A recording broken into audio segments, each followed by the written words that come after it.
Carolyn Dube here. Oh, what's the play for today? Well, today it has to do with transforming ugly papers.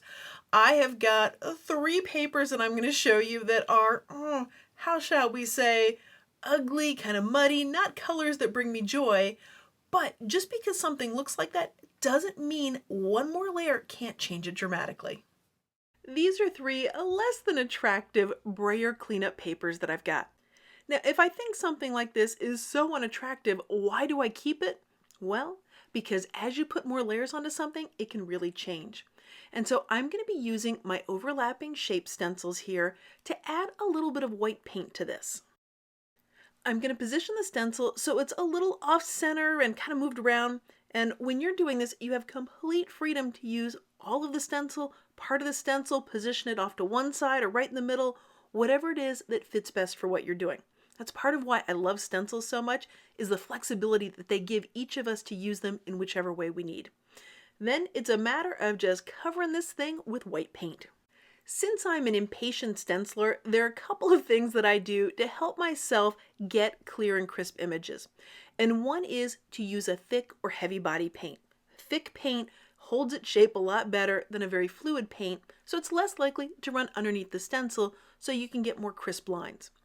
The other thing is to use a small amount of paint. So rather than getting a whole lot on my sponge at one time, I'm wiping some of it off on the edge of the jar. But this is a real balancing act for me, because if I have a lot more paint on the sponge, it covers faster. But it's not nearly as crisp or clear when you use a lot of paint. So my urge is to just glob this paint on here. But I'm also remembering that I want a crisp line, so I'm trying to use a small amount. And the last thing that I do, which is also a balancing act for me, is sponging in an up and down motion. If I go side to side, the paint is more likely to go underneath the stencil than if I go up and down. And guess which way I prefer to do it naturally? The way that my hand just wants to do it? Yep, it wants to go side to side. And you might have already noticed my hand doing a little bit of that here. Once you've got paint over the entire thing, if there's an area that you feel like needs a little more paint, you absolutely can add some more there. You'll see that I'm going to take this sponge and just touch up a few areas to get it the way that I want it to be. And that's no surprise to me because I'm putting white paint over something darker, so of course there are going to be some areas that could use a little bit more. And now those colors that I really didn't like in the beginning of the video, I love how they look here with all the white around them. Well, let's see how this second one transforms when we add that layer of white. And that olive green that's on there, it just feels so overpowering to me the way it is. Now, all of the stencils that you're seeing here in this video are ones that I created for my latest collection called Overlapping Shapes that's available over at StencilGirlProducts.com. Now, anytime I speed up the camera like this, I immediately start thinking about the Bionic Woman and how much I dream of being able to do things as quickly as she did, because that would make the impatient part of me so very happy. Well, adding that layer of white has really quieted down that olive green and actually allowed the pink to stand out a little bit more to me.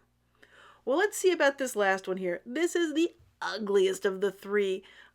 I'm not sure if you can tell how I felt about these papers at the start of this video. Maybe you've gotten the idea that I really didn't like them when we started. But just adding one more layer to them completely shifted them for me. Instead of being ones that I just kind of cringed when I saw, they're ones that I'm excited to use. I might tear it up and use it for a collage element in my art journal. I might make a card with it. I could use it on an ATC. Anything where I'd want a patterned paper, I'd be happy to use this in. So here's just a quick recap of how ugly they were when we started, and here's where they ended up. So if you ever happen to have any papers around that you don't like, try adding a stenciled layer of white on top to transform them. Well, thanks so much for joining me for today's play. If you've been enjoying this video, I'd so appreciate it if you gave it a thumbs up. And if you'd like to see more of my videos, be sure to hit that subscribe button. Now you can find these stencils and all the ones that I've designed over at StencilGirlProducts.com. And if you're looking for more ideas, ways to use stencils, you can find lots of those over on the website at acolorfuljourney.com. Thanks so much for letting me be a part of your colorful journey.